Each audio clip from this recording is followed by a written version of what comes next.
नमस्कार, मैं अनुज तिवारी आप सभी का स्वागत करता हूँ। ये एक इन्फॉर्मेटिव वीडियो है, जो मैं आप सबके समक्ष प्रस्तुत कर रहा हूँ।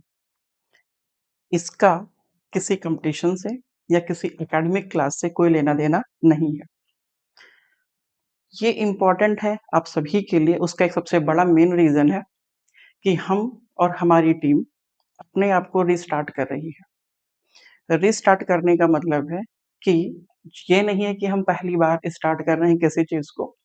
रीस्टार्ट का मतलब है कि कुछ नए तरीके से स्टार्ट कर रहे हैं, एक नए अंदाज में स्टार्ट कर रहे हैं और एक नई विचारधारा और एक नई शैली के साथ खुद को हम स्टार्ट कर रहे हैं।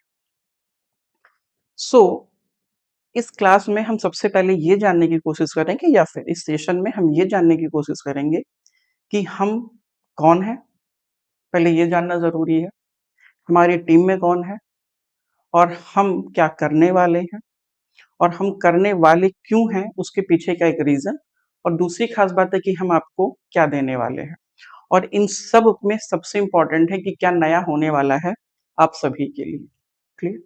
तो स्टार्ट करते हैं, चलते हैं। देखिए, सबसे पहले कि अगर मैं आपसे बात करूँ, ठीक है? कि हम पहला पहला पॉइंट तो ये है कि हम और हमारी टीम दूसरे की व्हाट हम आपको क्या डिलीवर करेंगे और तीसरा है हमारा हाउ कैसे, ठीक है? ये 3 चीज़। देखिएगा, मैं अपने बारे में आपको एक परिचय दे दूँ संक्षिप्त। नाम मेरा अनुज तिवारी है। मैं इकोनॉमी का एक अध्यापक भी हूँ। अध्यापक के साथ-साथ में मैं एक विद्यार्थी भी हूँ या मैं यूँ कहूँ कि मैं पहले विद्यार्थी हूँ, बाद में एक अध्यापक हूँ क्योंकि जब तक आप एक अच्छे विद्यार्थी नहीं होते, आप एक अच्छे अध्यापक कभी नहीं हो सकते। हालाँकि अध्यापक आपको आपके बच्चे बनाते हैं, आपके स्टूडेंट्स बनाते हैं। अगर आपकी पढ़ाने की शैली बेहतर है, आपकी समझाने की शैली बेहतर है, तो वो आपसे जब कुछ सीखते हैं, तो आपको अपना गुरु मानते हैं या बनाते हैं। ठीक? तो बस मेरा इतना ही परिचय है, इसके ज़्यादा और कुछ भी नहीं। मेरी टीम में बाकी लोग भी हैं। अभी प्रेज़ेंट टाइम पे आपको 2 लोग मिलेंगे, मनोज उपाध्याय जी मिलेंगे और इंद्रदेव जी मिलेंगे। ये 2 लोग आपको हमारी टीम में मिलेंगे। हमसे ज़्यादा ये दोनों योग्य हैं, हमसे ज़्यादा ये दोनों विद्वान हैं और हमसे ज़्यादा ये दोनों अनुभव रखते हैं। क्लियर? साथ ही आपको बाकी लोग भी मिलेंगे, जो कि हमसे कहीं ज़्यादा योग्य होंगे और हमसे कहीं ज़्यादा आपको बेहतर कुछ डिलीवर कर पाएँगे। इतनी कहानी है हमारे और हमारे टीम के बारे में। क्लियर?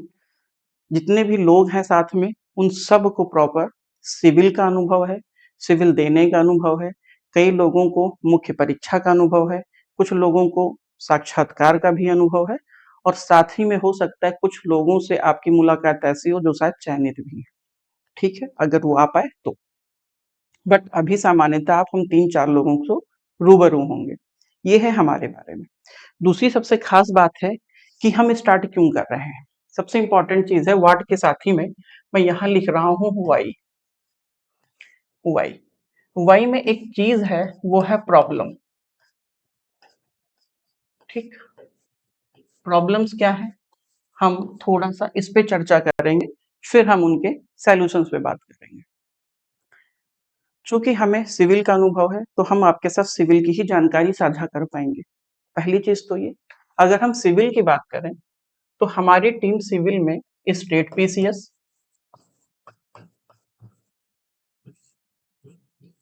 यूपीएससी को हम थोड़ा कम रखेंगे, आरओ एंड एआरओ या फिर मैं यूँ बोलूँ तो लोअर,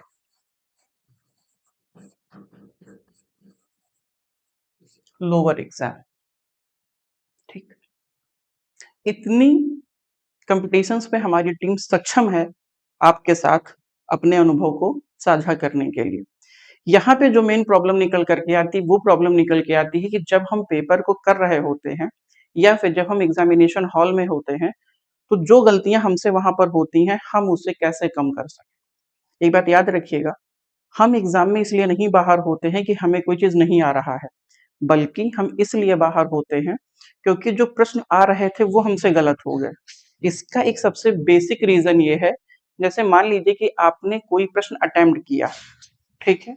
आपने कोई प्रश्न अटेम्प्ट किया और अटेम्प्ट करने के साथ में आपने बहुत ज़्यादा उस पे ध्यान नहीं दिया और ध्यान ना देने के कारण ही वो प्रश्न आपके गलत हो गए। एक चीज़ आपको पता होगा कि मान लीजिए हम पीसीएस का पेपर दे रहे हैं। पीसीएस में 150 प्रश्न है। अगर पेपर का स्तर थोड़ा-सा ठीक हुआ, तो कट ऑफ 80 से 85 के आसपास हमें मिलता है देखने को। अब एक बात बताइए कि क्या पूरे पेपर में 80 या 85 प्रश्न हमें नहीं आ रहे होते हैं? तो इसका उत्तर है ऐसा नहीं है। हमें आ रहे होते हैं, फिर भी उन प्रश्नों को हम गलत करके आते हैं। उसका एक सबसे मेन रीज़न है कि हम उन प्रश्न को बारीकी से नहीं पढ़ रहे होते हैं या फिर हम हड़बड़ी में गड़बड़ी कर देते हैं। प्रश्न हमने देखा, हमें समझना कुछ था और हम समझ कुछ लिए, इस वजह से वो प्रश्न हमारे गलत हो। एक बात ये भी हमें पता है कि अगर एक साधारण प्रश्न या जो साधारण प्रकृति का प्रश्न है, अगर वो हमारा गलत होता है, तो हम अपने आप को बाहर मानते हैं।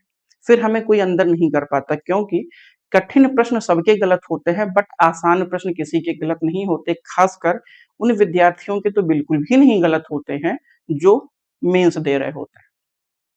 एक बात आपको ये भी मैं बताऊँ कि अंदर का मतलब अंदर और बाहर का मतलब बाहर होता है, चाहे वो पॉइंट समथिंग से हो या 10 नंबर से। तो पहली प्रॉब्लम है कि हम उन विषय में जो बारीकियाँ हैं, उन्हें कम करने की कोशिश करेंगे या जो बारीकियाँ, गलतियाँ हैं आपकी, उन्हें हम कम करने की कोशिश करेंगे। ये किसी भी एग्ज़ाम को लेकर के होगा। हमारी कोशिश होगी कि हम और हमारी टीम, हम का मतलब मैं अपनी टीम की बात कर रहा हूँ, क्योंकि अकेला मैं कुछ भी नहीं कर सकता हूँ।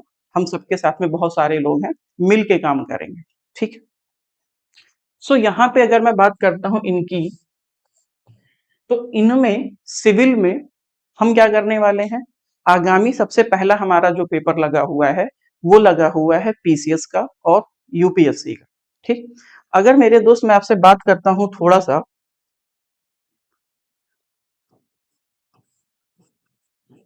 यूपीएससी, देन इसी के साथ में हमारा एक है आरओ, एआरओ और इसी के साथ में हमारा है यूपी का पीसीएस। हालाँकि हम पीसीएस में 4 पीसीएस से 5 पीसीएस को अटेम्प्ट करने की कोशिश करेंगे, जिसमें से होगा यूपी, बिहार, राजस्थान, एमपी और यूके। ये यूनाइटेड किंगडम नहीं है, ये उत्तराखंड, ठीक है? तो ये 5 स्टेट पीसीएस होंगे जिस पर हमारी टीम सक्षम है आपके साथ अपने अनुभव को साझा करने के लिए और आपको एक सही दिशा निर्देश देने के लिए। फिर सबसे मेन चीज आती है कि यूपीएससी, आरओ, एआरओ और पीसीएस। सो मेरे दोस्त मैं आपको एक चीज बताऊं कि जिस हिसाब से कमीशन अपने आप को या अपने पैटर्न को चेंज कर रहा है, उस हिसाब से अगर आप देखेंगे तो हमें ये देखने को मिलता है कि पीसीएस अपने आप को अपडेट कर रहा है। हमारी जो नई स्ट्रेटजी होगी वो कैसी होगी, आरओ का जो पेपर हुआ है वो प्लस जो पीसीएस का अभी पेपर हुआ है, इन दोनों को ध्यान में रखकर हमें अपनी आगामी परीक्षाओं को तैयार करना है। अब मुद्दा ये आता है कि ऐसी परीक्षाओं के लिए हमें प्रश्न कहाँ से मिलते हैं? क्या इन प्रश्नों की प्रकृति नई होती है या पुराने प्रश्न हमारे लिए एक दिशा निर्देश या मार्गदर्शन का काम कर सकते हैं? सो मेरे दोस्त, मेरा अनुभव भी है, साथ ही में जो बाकी लोग हैं साथ में उनका अनुभव है कि पुराने पेपर को आत्मसात करके हम नए प्रश्नों की प्रवृत्ति या उनकी प्रकृति को सहज कर सकते हैं, ठीक है? कहने का मेरा सेंस ये है कि आपके इस पूरे के पूरी यात्रा में प्रीवियस ईयर के क्वेश्चंस का बहुत ही इंपॉर्टेंट रोल है। ऐसा बिल्कुल नहीं है कि सिर्फ हम उन प्रश्नों को पढ़ें और उन प्रश्नों को ही पढ़ के याद करके चले जाएं, एग्जाम में हूबहू वही प्रश्न मिले और हम करके आ जाएं। ऐसा ना हुआ है, ना ऐसा कभी होगा। तो फिर क्यों लोगों का इतना ज़्यादा इम्पोर्टेंट होता है पीसीएस के पीवाईक्यू तरफ, यूपीएससी के पीवाईक्यू की तरफ या आरओ, एआरओ के पीवाईक्यू की तरफ?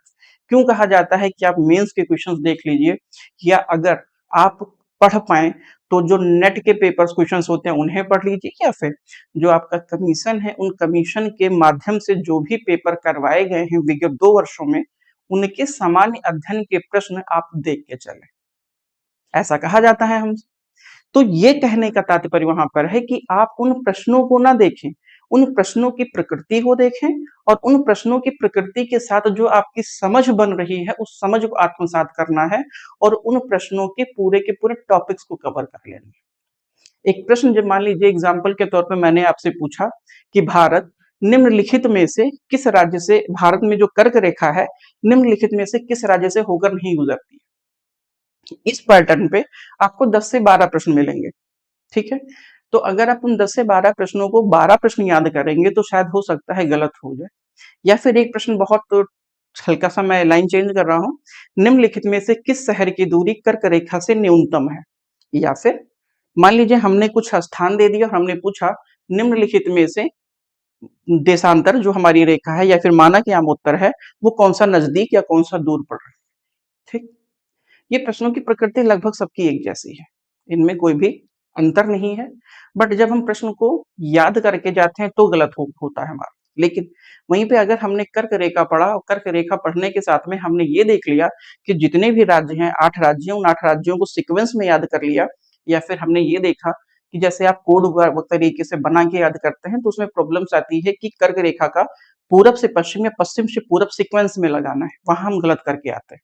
तो ये क्या है, प्रश्नों की एक प्रवृत्ति है, एक प्रकृति है उनकी पूछे जाने की। हम क्या करते हैं, हमने देखा निम्नलिखित में से नहीं गुजरती है, नहीं को हमने याद कर लिया, बाकी को हमने छोड़ दिया।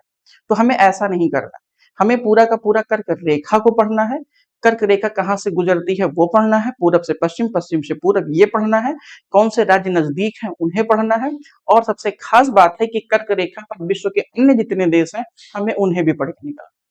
तो अगर इतने टॉपिक्स हमने कवर कर लिए, अब अगर कर्क रेखा से कमीशन कोई भी प्रश्न पूछे तो मेरे दोस्त वो आपके गलत नहीं होंगे। और एक बात, अगर वो आपके गलत हुए तो किसी के सही नहीं होंगे, इसकी संभावनाएं 99% हैं।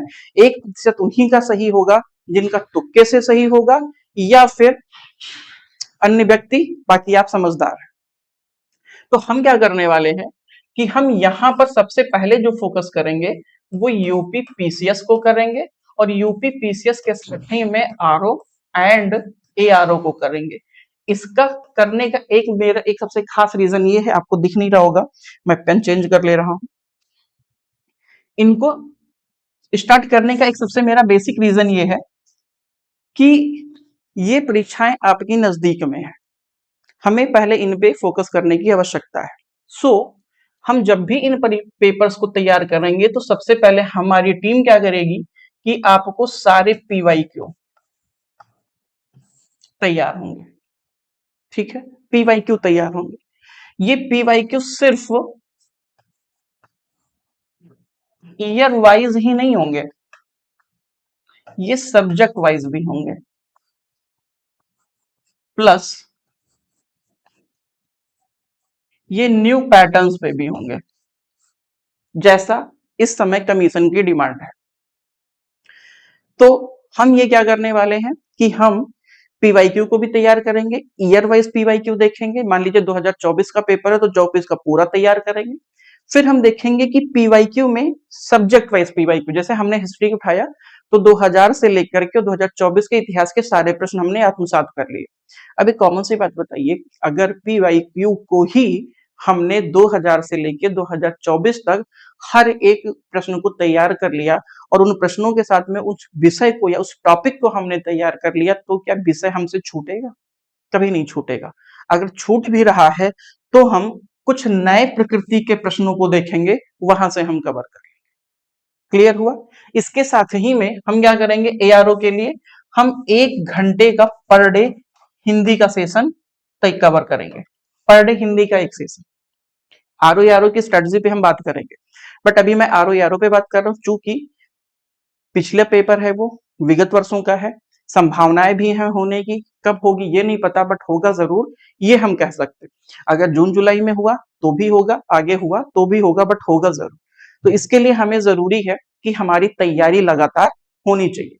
तो 1 घंटा हम हिंदी देखेंगे और 2 घंटा हम डेली जीएस का पीवाईक्यू करेंगे। मैं बाकियों पे भी आ रहा हूं। क्लियर है? मतलब ये जो 3 घंटे होंगे ये हमारे फोकस होंगे आरओ एंड एआरओ को लेकर के। कहानी खत्म। ये पूरा बैच कोशिश होगी कि रात में 7 से 10 बजे तक हमारे पास जितना भी टाइम होगा हम इसमें सिर्फ आरओ एआरओ बैच को टारगेट करेंगे। क्लियर हो गया? अब हम बात कर रहे हैं थोड़ा सा पीसीएस की और यूपीएससी की। ठीक, सो मेरे दोस्त अभी प्रेजेंट टाइम पे अगर मैं बात करूं तो हम लोग पीसीएस और यूपीएससी दोनों को एक साथ कवर करने की कोशिश करेंगे। ठीक है, अगर मैं पीसीएस की बात करूं तो पीसीएस और यूपीएससी इन दोनों में कुछ खास डिफरेंस हमें देखने को नहीं मिलता है। ठीक है, अब सबसे खास बात है कि अगर डिफरेंस नहीं है तो क्या इन दोनों की तैयारियां एक साथ की जा सकती हैं? तो है, हाँ, हम कर सकते हैं, लेकिन यहाँ पर जितना भी खेल है वो पूरा का पूरा आपके माइंडसेट कहने का सेंस ये है कि अगर इस बैच को मैं यहीं के क्वेश्चंस यूपीएससी के जितने भी क्वेश्चंस हैं उनको मैं अगर एआरओ के बैच पे लेके जाऊं तो शायद आप यूपीएससी के एस्पिरेंट हैं तो आप इस क्लास को वॉच नहीं करेंगे। ये हमारा माइंडसेट है। उसके पीछे का रीजन है कि सबसे खास बात अभी जो प्रश्नों का नेचर है, जैसे उनकी प्रकृति है, अगर उनके नेचर उनकी प्रकृति को हम देखें तो यूपीएससी के प्रश्नों में और समीक्षा या सहायक समीक्षा के जो प्रश्न हैं उनमें बहुत ज्यादा हमें अंतर देखने को नहीं मिलता है। हालांकि उनसे भी ज्यादा इस बार का जो पीसीएस का पेपर रहा है, कमीशन ने अपने आप को काफी इंप्रूव किया है। अब अगर उससे भी हम सीख ना ले पाए तो ये शायद हमारी मूर्खता होगी। तो इसके लिए हमारी एक बेहतर स्ट्रेटजी है कि जो भी हमारा यूपीएससी है, इस यूपीएससी के अगर हम 2000 से लेकर के और 2000 के साथ ही में 2012 ये वाले पेपर जो हैं, अगर इन पेपर्स को एक बार हम तैयार कर लें तो हमारा तैयार हो जाएगा। और सबसे खास बात कि अगर देखिए मैं बस आपको सिर्फ बता सकता हूं, मैं या मेरी टीम सिर्फ एक सुझाव आपको दे सकती है। चलना या ना चलना आपका काम है। एग्जामिनेशन हॉल तक तो हम जा सकते हैं, उसके आगे आप ही को जाना है। एग्जामिनेशन हॉल कहने का सेंस ये है कि जितने भी मैंने आपको ये पैटर्न्स बताए हम इस पे तो काम करेंगे, प्लस कैसे करेंगे इस पे भी हम आपके साथ चर्चा करेंगे। तो हमारी ये जिम्मेदारी है कि जो यूपीएससी के क्वेश्चंस हैं उन्हें हम आत्मसात करें आरओ या यूपीपीसीएस के लिए। अगर ऐसा हो गया तो यकीन मानिए कि ये हमारी तैयारी परफेक्ट होगी। दूसरी खास बात है कि इसी के साथ में हमारा यूपीएससी भी तैयार हो जाएगा। भले ही हम दें या ना दें, एक चीज मान के चलिएगा, जहां हमारी तैयारी पहले ये थी अब हमको ये करने की जरूरत है, क्योंकि कंपटीशन भी बढ़ रहा है और पढ़ने वाले बच्चों की संख्याएं भी बढ़ रही हैं। दो सिनेरियो हमें देखने को मिलेगा, या तो कट ऑफ नीचे आएगी या कट ऑफ ऊपर जाएगी। कट ऑफ नीचे तब आएगी जब कमीशन अपना स्तर बढ़ाएगा, और अगर कमीशन ने अपने स्तर को इक्विवेलेंट रखने की कोशिश की तो कट ऑफ ऊपर जाएगी, क्योंकि पढ़ने वाले बच्चों की संख्याओं में वृद्धि हो रही है। तो हमें भी अपने लेवल्स को बढ़ाना पड़ेगा। सबसे खास बात है कि अगर मैं बात कर रहा हूं सब्जेक्ट्स की, ठीक है, कि सब्जेक्ट्स हम कैसे लेके जाएंगे, तो मैंने आपको बोला कि शाम को 7 से 10 3 घंटे हम पीसीएस और आरओ एआरओ को फोकस करेंगे। क्योंकि पीसीएस हमारा अक्टूबर में लगा हुआ है तो हमारे पास अभी प्रॉपर टाइम है मार्च, अप्रैल, मई, जून, जुलाई, अगस्त, सितंबर और अक्टूबर। 5 और 3 8 महीने है। अगर हम सही से एक महीने में एक विषय भी खत्म किए तो टिल पीसीएस तक हमारे सारे विषय खत्म हो जाएंगे। 8 में इसलिए बोल रहा हूँ, 6 या 7 आपके परंपरागत विषय हैं और एक आपके आ जाते हैं, वो किससे रिलेटेड है, करंट अफेयर से। चूंकि करंट अफेयर को हम बहुत हल्के में लेके चलते हैं और जब एग्जाम नजदीक होता है तो उस टाइम पे हम किसके डिमांड करते हैं कि हमें किसी का नोट्स मिल जाए, किसी का कंटेंट मिल जाए, कोई मैगजीन मिल जाए, या फिर हमें कहीं से सोर्स मिले, उन सब को हम आत्मसात कर लें। लेकिन वहां पे हमारे मन में एक जो डर रहता है वो करंट को रहता है। हम भी इस पे कुछ खास नहीं कर सकते हैं, क्योंकि मैंने आपको बोला ना, हम भी पहले एक विद्यार्थी हैं, बाद में अध्यापक हुए हैं। सो हमें भी ये चीजें पता है कि करंट को तैयार करने का एक सबसे अच्छा तरीका है कि आप डेली अपने आप को अपडेट करें, खुद का एक नोट्स रखें। आपको जो भी करंट मिले आपके एग्जाम से रिलेवेंट या आपके एग्जाम से संबंधित हो, उसे आप कॉपी पे नोट कर लें। एक चीज मैं आपके साथ शेयर करना चाहूंगा, पूरे दिन भर में कितनी घटनाएं होंगी जो आपके एग्जाम से रिलेटेड होगी? बहुत ज्यादा, 10-12 घटनाएं, बहुत हो गई 15। किसी भी दिन 15 घटनाओं से ज्यादा आपके पास नहीं होगा आपके एग्जाम के लिए। अब अगर आप 15 गुणे 30 कर दीजिए, मान लीजिए मैं डेली लिख रहा हूं, 15 ही डेटा है, 15 गुणे 30 मतलब 15 तिया 45, आपके पास कितने हुए, 450 पॉइंट हो गए। और ये क्या है, पॉइंट। सिर्फ आप 450 पॉइंट नहीं पढ़ेंगे, इसके साथ में आप इसका डिटेल भी पढ़ेंगे। अब एक बात बताइए, ऐसी कौन सी मार्केट में मैगजीन है जहां पर मंथली 450 पॉइंट करंट के अपडेट होते हैं? कोई एक मैगजीन हो तो कमेंट आप करिएगा।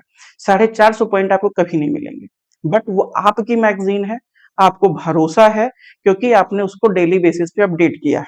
अब आप देखिए, इसी 450 को मल्टीप्लाई बाई आप 8 कर दीजिए। आप, मैं इसलिए बोल रहा हूँ क्योंकि सीसैट भी पास करना है।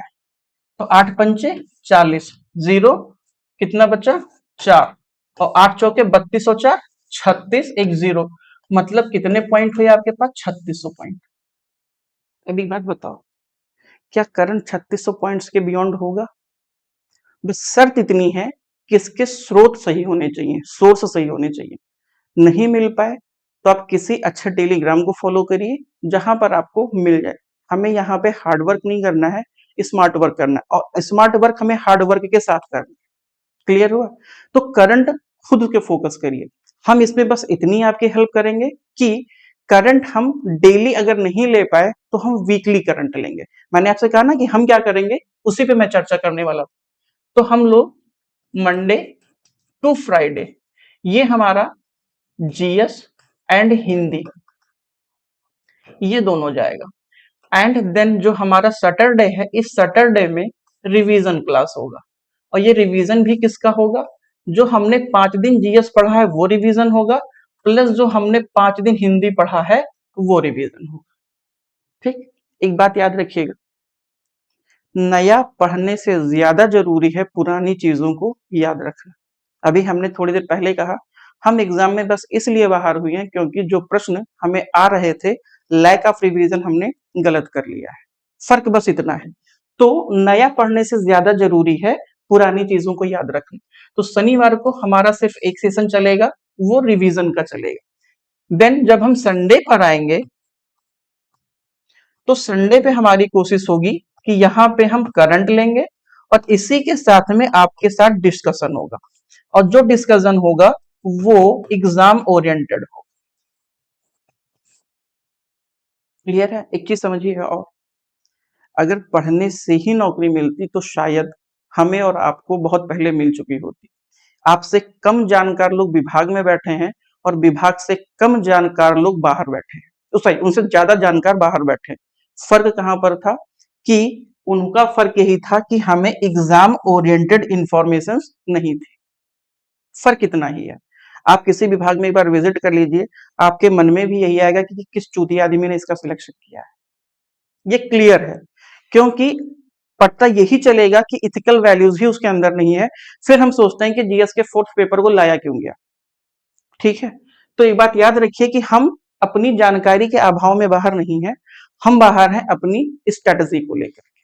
दो चीजें और, कि कभी भी स्ट्रेटजी अगर आपको बनानी है तो युद्ध के मैदान में नहीं बनाना है, आपको अपने घर पर बनाना है। कहने का सेंस है कि अगर कोई सेनापति है तो ये युद्ध की रणनीति कभी भी युद्ध के मैदान में नहीं बनाता, अपने तंबू में बनाता है। और हमारा तंबू हमारा 10x8 का कमरा या 10x10 का कमरा है, तो उसमें हमें अपनी प्रॉपर स्ट्रेटजी बनानी है।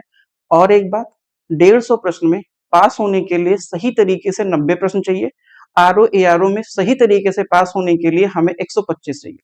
अगर पेपर की प्रकृति पहले जैसी रही तो, और अगर नई प्रकृति रही तो हो सकता है कि शायद 115 से 120 पे भी आप सेफ रहे। ये अतिशयोक्ति नहीं है, बस हाँ, एक बार कमीशन फिर को दोहरा ले, आप यकीन मानिए। आप पिछला पेपर उठाइए जो कि हुआ था 11 फरवरी 2024 को, और दूसरा पेपर जो पीसीएस का हुआ है अभी दिसंबर 2024 को, इन दोनों पेपर को एक बार आप उठाइए, इनका आप अवलोकन करिए, थोड़ा सा विश्लेषण करिए और समय दीजिए उस पे। आप देखेंगे प्रश्नों की प्रकृति इतनी कठिन नहीं थी जितना हम सोच के गए थे। हालांकि हमने पहले अंदाजा कुछ लगा के गए, मिला वहां पे कुछ और, इसलिए वो प्रश्न हमसे गलत हुए।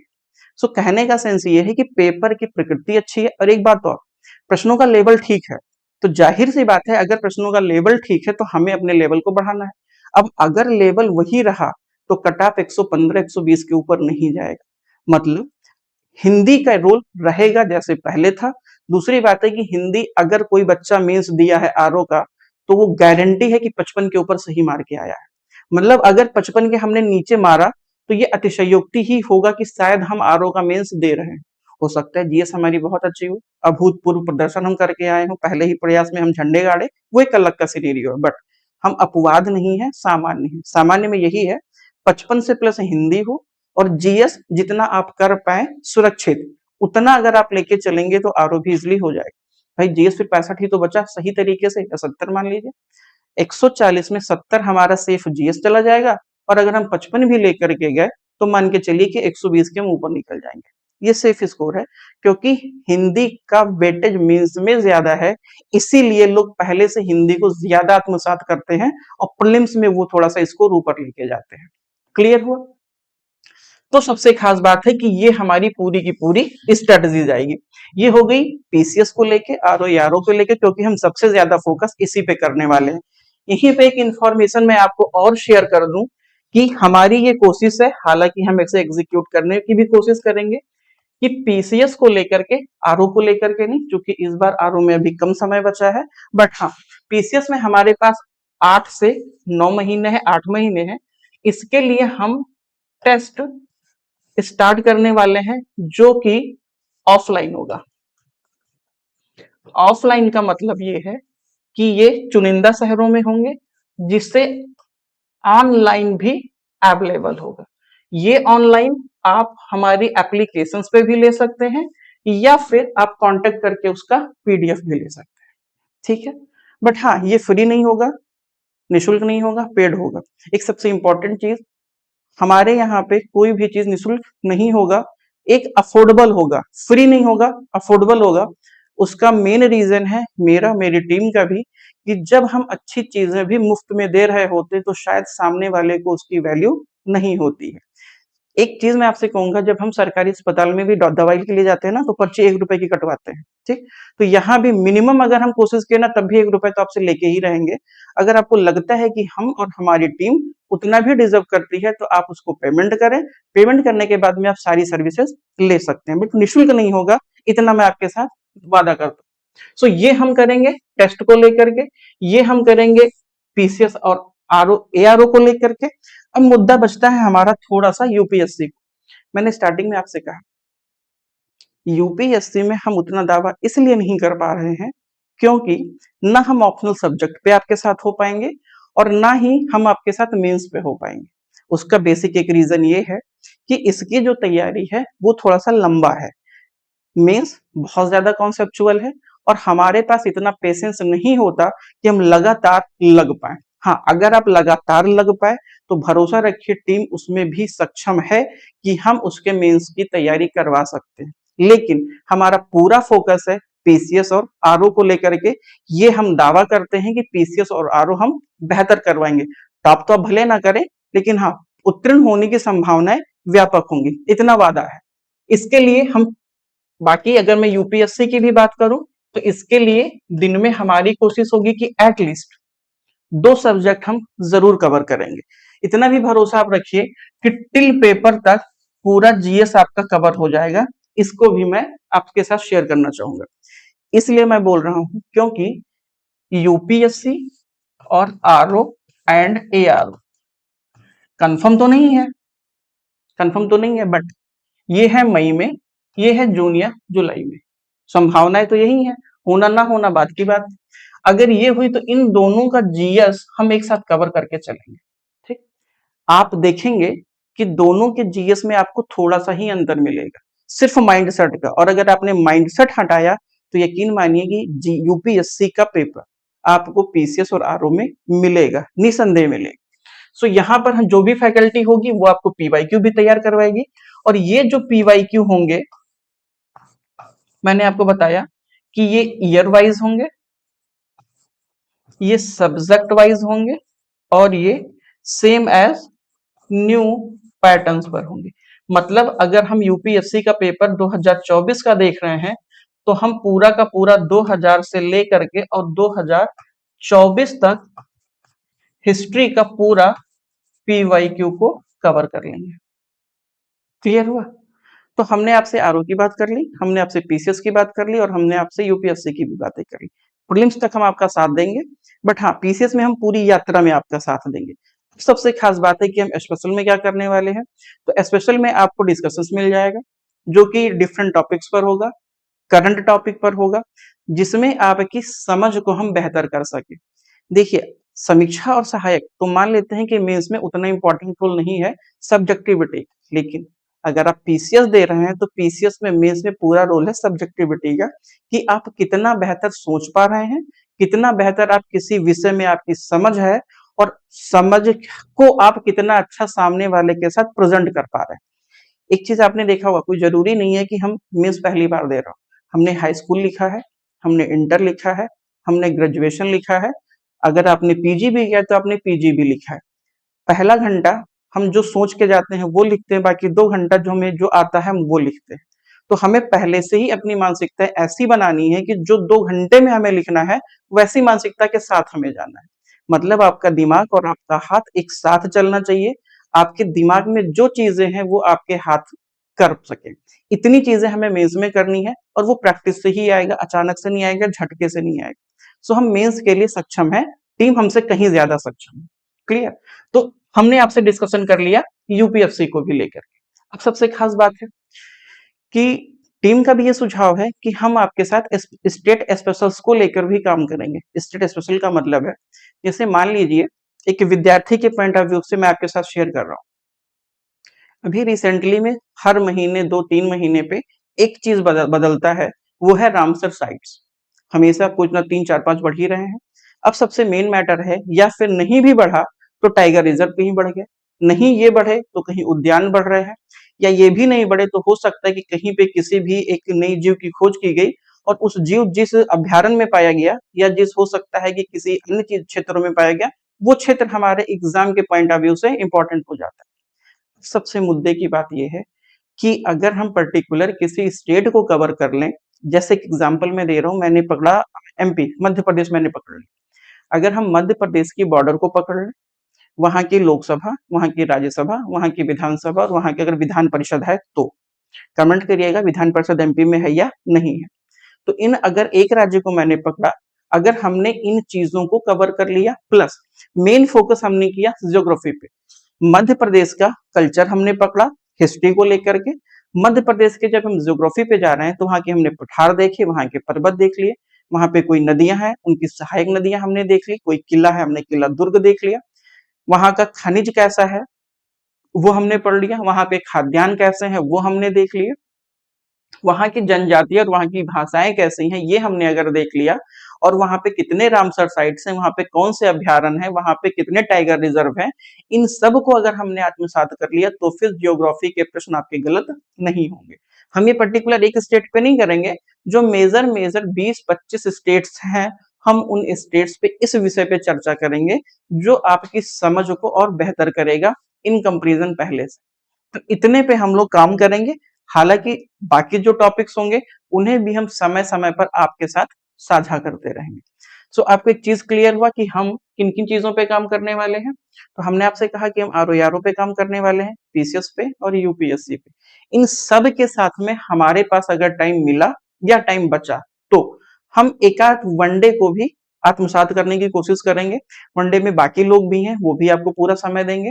वनडे में जैसे भी 2 या 3 एग्जाम रनिंग में है, सो उस पे अगर हमारी टीम सक्षम हुई, सक्षम तो अगर सिविल के लिए तो वनडे के लिए भी होगी, बट सक्षम कहने का सेंस मेरा ये कि अगर उनके पास अतिरिक्त समय है तो, चूंकि अलग जगह भी उन्हें पढ़ाने, उनके क्लासेस वहां भी हैं, प्लस यहाँ भी क्लासेस हैं, और सबसे खास बात है कि आपको पढ़ाने के लिए हमें भी पढ़ने की आवश्यकता होती है। ऐसा नहीं है कि हमें पहले से ही सब कुछ आ रहा होता है। पहले भी मैंने आपसे कहा कि एक अच्छा अध्यापक वही है जो एक अच्छा विद्यार्थी है। जब तक हम खुद अच्छे से नहीं पढ़ेंगे, हम आपको पढ़ा नहीं पाएंगे। कल को अगर आप भी टीचिंग प्रोफेशन में जा रहे हैं तो आप जब तक खुद एक अच्छे विद्यार्थी नहीं होंगे, आप अच्छे टीचर कभी नहीं बन पाएंगे। तो हमें भी पढ़ना पड़ता है। सबसे खास बात, आपको 1 या 1.5 घंटे 2 घंटे पढ़ाने के लिए हमें कम से कम 4 से 5 घंटा पढ़ना पड़ता है। तो अगर हम पता चले क्लास पे क्लास लेते आ रहे हैं तो हम शायद वो क्वालिटी नहीं दे पाएंगे जो क्वालिटी हम आपको देने के लिए यहाँ पर आए हैं। तो सबसे खास बात है, क्लासेस भले कम हो, कंटेंट भले कम हो, लेकिन वो क्वालिटी पूर्ण हो और सबसे खास बात है कि वो ऑथेंटिक हो, एररलेस हो या मिनिमम एरर। एररलेस तो हो नहीं सकता, भाई इंसान है, रोबोट नहीं है, या भगवान नहीं की गलतियां हो सकती हैं, स्वाभाविक है। मानवीय त्रुटियां हो सकती हैं, बट वो एररलेस होगा, न्यूनतम होगा। और अगर हुई भी, मान लीजिए, तो हम उसे अपने नए सेशन में, दूसरे सेशन में उसे चेंज करने की कोशिश करेंगे, अपडेट करने की कोशिश करेंगे, उसे स्वीकार करने की कोशिश करेंगे। लेकिन आप तक कोई भी एरर डेटा या निगेटिव डेटा बिल्कुल नहीं जाएगा। इस बात के लिए हम लोग कोशिश करेंगे। तो इतनी चीजें मैंने आपसे क्लियर कर दी। हम क्या है वो मैंने आपको बता दिया, हम क्या करना चाहते हैं वो मैंने आपको बता दिया, क्यों आए हैं वो भी मैंने आपके साथ साझा कर लिया है, और क्या हमारी जर्नी रहने वाली है वो भी मैंने आपके साथ शेयर किया। तो अगर आप पीसीएस के लिए लगे हैं या समीक्षा सहायक के लिए लगे हैं, दोनों के लिए लगे हैं, तो भरोसा रखिए कि अगर आप साथ में चलते हैं तो हम लोग काफी दूर तक निकलेंगे और अपने लक्ष्य को भी प्राप्त कर लेंगे। हालांकि दिन में जो 2 ढाई घंटे होंगे वो आपके डिस्क्रिप्टिव पे होंगे, कहने का सेंस है उनकी प्रश्नों की प्रकृति अलग होगी, उनकी दिशा अलग होगी, दशा उन प्रश्नों की अलग होगी।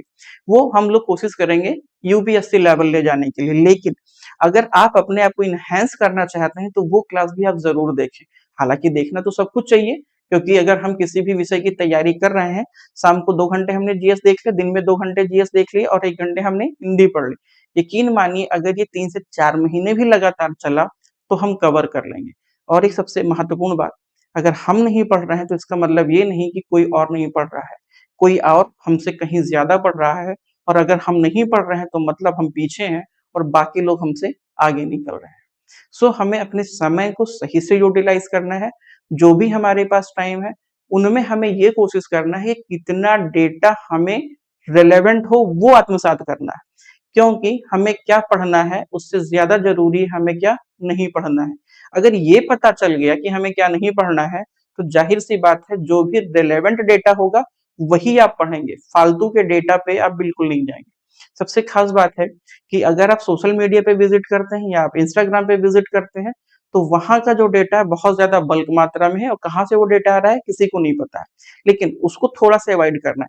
आप कुछ लोगों को फॉलो करिए जो अच्छे हैं, जिनका डेटा अच्छा है, एररलेस डेटा है, जिनकी टीम पर्टिकुलर उस पर काम कर रही है, आप जरूर उन्हें फॉलो करें।